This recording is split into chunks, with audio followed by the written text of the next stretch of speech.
Let's look at this AP pre-calculus problem in 2024. It asks you the graph of inverse function. If you've been paying attention in class, you will directly find the graph that looks like reflection across the diagonal line, y equal to x. And you would be right. Looking quickly, only graph A exhibits that symmetry. But here's the truth. Just memorizing the phrase symmetry about y equal to x is a terrible way to study calculus. As time passes, that shortcut would fade away from your memory.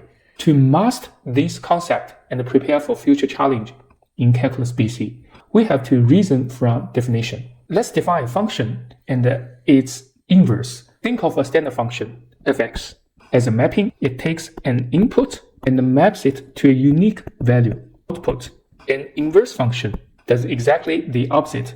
Its job is to reverse the whole process.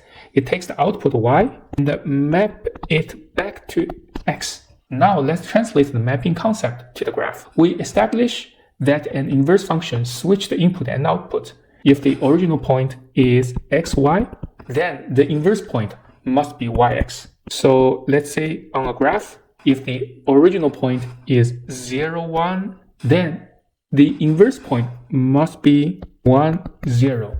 Again, if we have a point as x, y, the inverse point must be yx. We pick up any white dots for fx, we must have the red dots for f inverse. And obviously fx and its inverse are symmetry about y equal to x. I go to all this trouble explaining the definition instead of just using the symmetric shortcut because this foundation is essential for later Calculus BC. You will need to find the derivative of the inverse function using a formula like this one.